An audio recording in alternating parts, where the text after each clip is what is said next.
자, 우리 박영원 선생님, 손에 또 뭘 들고 계시는 거예요? 무엇인지 아시겠어요? 그거 지금 파는 거 아닙니까? 네. 소화제? 네, 바로 국민소화제 활명물입니다. 아, 그래요? 네. 말 그대로 생명을 살리는 물인 거죠. 네. 네, 한 병 하시겠습니까? 아니, 뭐 지금 소화 잘 되거든요. 네. 예, 굳이 그러면 먹을 제가 필요는 없는데. 아, 근데 저게 약재랑은 무슨 상관이 그러니까 이게- 있죠? 근데- 저희 시중에서 쉽게 살 수 있는 거잖아요. 이게 한약재가 굉장히 많이 포함된 어떻게 보면 한약재를 신약으로 만든 아주 최고 히트 상품 중에 하나인데 이 활명물이라는 것은 궁중의 선정관으로 있던 민병호 선생님이 고종이 대한제국 황제로 즉위하던 1897년에 당시 궁중에서 사용되던 생약의 비방을 일반 국민에게 널리 알리기 위해서 보급한 약재입니다. 소화에 도움이 되는 생약 성분이 여러 가지가 있는데 그 중에서 몇 가지를 서양의학에 접목해가지고 말하자면 그 시대의 신약인 셈이죠. 이게 이제 활명물이요. 그 위 속에 있는 음식물을 직접 사귀는 그런 작용을 하는 게 아니라 위신경을 자극해가지고 이제 정지 상태에 있는 위를 다시 활동하게 하는 원리인데요.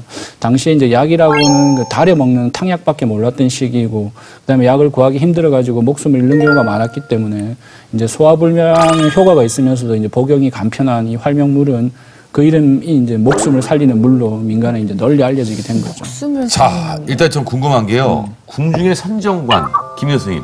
선정관은 어떤 그 역할인가요? 선정관은 어떤 역할을 하냐면 이제 왕의 명명을 전달하는 걸 이제 선정관이라고 불렀던 거죠. 그래서 선전, 그야말로 널리 반포해서 이렇게 전한다는 뜻입니다. 그래요? 선정관이 또 보급을 했다. 근데 이게 사람의 목숨을 살리는 획기적인 물이다. 네, 그렇습니다. 이런 것들을 당시에는 이제 매약, 팔매자를 써가지고 매약이라고 불렀습니다. 이제 의사의 처방전에서 조제된 약이 아닌 그냥 주치병하고 약효를 붙여서 포장한 제품화된 약품을 말하는데요. 당시에 이제 일제시대 한의사에 있는 의생들은 이들 약품을 이제 자유롭게 처방을 했었거든요. 근데 지금은 이제 뭐 제도와 규제 때문에 한의사들이 이제 이와 유사한 약품들을 처방할 수 없는 아쉬움이 좀 있습니다. 그 당시에 토사광란이라고 해서 토하고 설사하고 다시 말해서 소화기병이 굉장히 위험한 질환 중에 하나였거든요. 근데 이 활명물이 그것을 잘 치료하는 역할을 했기 때문에 생명을 치료하는 물이라는 이름까지 붙여서 이제 지금은 이제 소화제로 많이 쓰는데 그렇죠. 토사광란. 지금은 단순 소화제지만 예전에는 그 정도의 토사광란까지 치료할 수 있는 어떤 그런 것으로 알려져서 네. 그 정도 이름이 가격이 붙었습니다. 어느 정도였어요, 그 당시에? 그때는 비쌌겠죠. 네. 예, 처음에는 이게 좀 비쌌습니다. 이게 이제 이유는 제가 차차 말씀드리기로 하고요. 사실 이게 대중화되기 시작한 게 이제 1897년에 민병호 선생 아들이었던 민강 씨가 동화약방이라고 하는 거를 이제 만들게 되거든요. 네. 근데 이게 이제 워낙 잘 팔리기 시작하니까 전국에 이제 지점을 만들기 시작하고요. 심지어는 특약점 자체가 만주까지 이제 퍼져나가게 됩니다.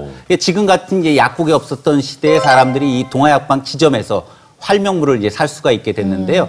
당시에 60ml짜리 활명물 한 병 값이 50전이었습니다. 이 50전이 어느 정도 가치였냐면 설렁탕 2그릇에 막걸리 한 말 먹을 수 있는 수준의 이제 가격이었기 때문에 당시 입장으로 보면 굉장히 비싼 가격이었거든요. 그러니까 당시 사람들은 활명물을 한번 사면 아껴두고 속이 답답하거나 급히 체했을 때만 살짝 먹고는 몇 번 썼던 거죠. 그만큼 이제 비쌌다고 보시면 됩니다. 이게요, 설렁탕 2그릇 먹고요. 그 막걸리 한 마리를 먹잖아요. 네. 그럼 소화가 안 돼서 그걸 먹어야 됩니다. 와, 그러네요. 엄청 비쌌네요.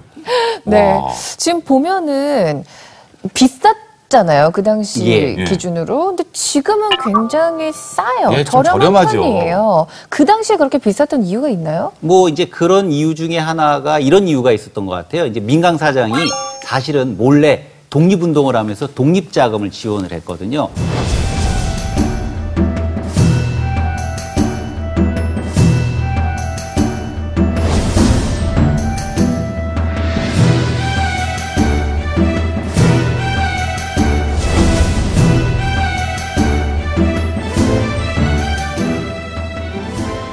민강 사장이 활명물을 이제 판매한 돈을 갖고 독립자금을 조달하고 독립운동가들도 중국에 건너갈 때 돈 대신에 활명물을 휴대했다가 현지에 가서 좀 비싸게 팔아가지고 자금을 마련하곤 했는데요. 아마 이런 이유 중에 하나 때문에 이게 좀 비싸게 팔려는 게 아닌가 이렇게 생각을 합니다. 중요한 건요. 네. 60ml가 50전이잖아요. 요게 지금 75ml예요. 요거보다 더 작아요. 네. 그만큼이 와 엄청나게 비싼데. 엄청나게 비싸게.